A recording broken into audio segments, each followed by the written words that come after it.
Assalamualaikum warahmatullahi wabarakatuh. PUEBI atau Pedoman Umum Ejaan Bahasa Indonesia. Sebelum kita masuk ke Pedoman Umum Ejaan Bahasa Indonesia, sebaiknya kita mengetahui dulu sejarah ejaan.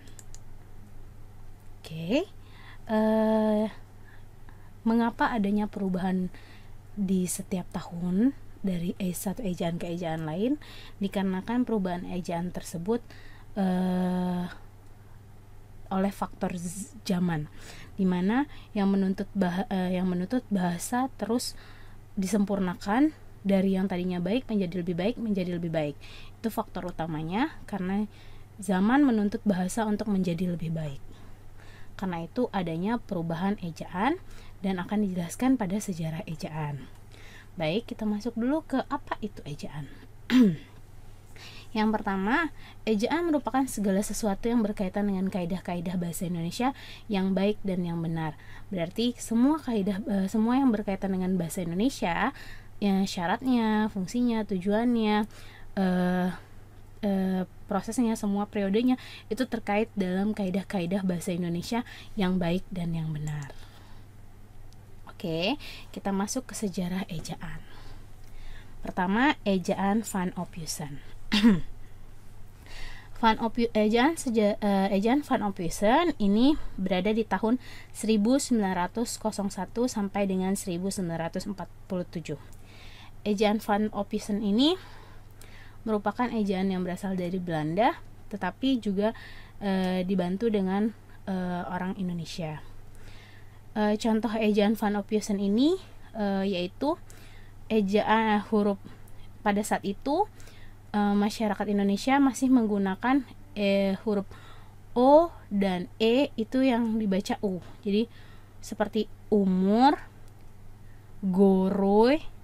Jadi huruf U-nya itu masih O dan E. Itu di ejaan Van Ophuijsen. Kemudian huruf P itu masih huruf P itu kalau di ejaan berikutnya itu menjadi huruf Y. Jadi kayak misalnya sajang, payung, seperti itu. Kemudian kita masuk ke ejaan Swandi. Ejaan Swandi atau dikenal dengan ejaan Republik. Nah, ini jelas nih, kalau Pak Swandi itu lahirnya sepertinya di tahun ejaan Van Ophuijsen, karena huruf O dan E itu saat ini dibacanya Swandi. Jadi ejaan Republik atau ejaan Swandi ini lahir di tahun atau diresmikan di tahun 1947, tepatnya 17 Maret 1947 sampai dengan 1972. Di ejaan Swandi ini, yang tadinya di Van Ophuijsen O dan E itu sudah berubah menjadi U. Jadi sudah guru, umur, makmur gitu. Kemudian contoh lainnya itu kata huruf koma atas makmur, MA koma atas MUR itu sudah berganti menjadi makmur, sudah ada huruf K. Kemudian bapak, BA koma atas menjadi bapak. Tuh. Kemudian kata ulang sudah bisa kata ulang boleh ditulis 2 kali. Jadi kayak misalnya anak-anak itu ditulis angka 2 gitu, nggak apa-apa, sudah ada di ejaan Swandi.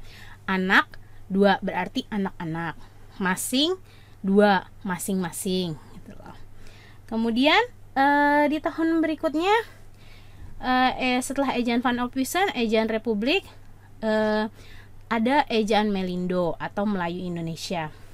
Ejaan Melindo atau Melayu Indonesia ini tidak diresmikan di Indonesia, karena pada saat itu pemerintah melihat ejaan Melayu Indonesia ini hanya digunakan oleh suatu daerah atau segelintir orang, atau tidak seluruh Indonesia menggunakannya. Karena pada saat itu segala sesuatu Indonesia itu menjadi sorotan, misalnya pendidikan, hiburan, kesehatan, politik, politik, keuangan, ekonomi, semuanya melihat ke Indonesia. Yang pada saat itu Indonesia menjadi salah satu macan Asia Tenggara.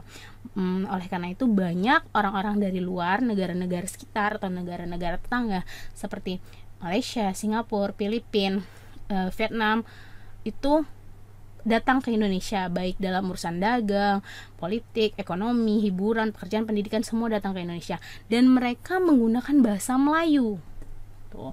Jadi tidak di semua daerah itu menggunakan bahasa Melayu Indonesia ini, hanya di beberapa tempat yang mungkin sering didatangi oleh turis-turis atau orang-orang pendatang. Untuk saat ini ejaan Melayu Indonesia ini masih sering kita dengar untuk bahasa daerah loh. Jadi kayak di pedalaman Riau, di Sumatera Selatan atau Jambi, atau banyaknya di daerah Sumatera itu masih menggunakan bahasa Melayu Indonesia. Jadi dia menggunakan huruf seperti bahasa yang sering kita lihat itu bahasa di film Upin Ipin. Kemudian berikutnya ada ejaan LBK atau Lembaga Bahasa dan Kesusastraan. Ejaan LBK ini juga tidak diresmikan karena di ejaan LBK ini banyaknya munculnya banyak para sastrawan-sastrawan yang menggunakan bahasa-bahasa sastra dalam kehidupan sehari-hari. Jadi tidak semua orang Indonesia juga menggunakan ini. Karena dari itu tidak diresmikan oleh pemerintah. Kebayang dong kalau sekarang kita masih menggunakan bahasa ejaan LBK di dalam kehidupan sehari-hari. Mungkin kita akan berbicara, atau mungkin pada saat saya mengajarkan seperti ini saya menggunakan bahasa kesusastraan, kan terdengarnya lucu gitu kan.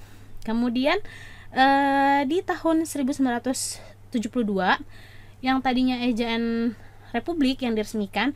Nah, karena ejaan Melindo dan LBK tidak diresmikan, jadi tidak berpengaruh banyak terhadap ejaan di Indonesia. Kemudian di tahun 1972 atau 23 Mei 1972 itu diresmikanlah ejaan EYD. Ejaan EYD ini atau ejaan yang disempurnakan ini merupakan kerjasama antara negara Malaysia dan Indonesia yang sama-sama menyempurnakan bahasa masing-masing itu yang diwakilkan oleh Menteri Pendidikan masing-masing bekerjasama dalam hal ejaan. Nah, di ejaan yang disempurnakan ini tidak banyak yang diperbaiki seiring bergantinya zaman dan perkembangan bahasa itu. EYD hanya menyempurnakan mulai dari tanda baca, kemudian huruf kapital, kemudian tapi masih menggunakan adopsi dan adaptasi atau penyerapan bahasa Indonesia sepenuhnya dan menyesuaikan dengan kaidah-kaidah bahasa Indonesia saja.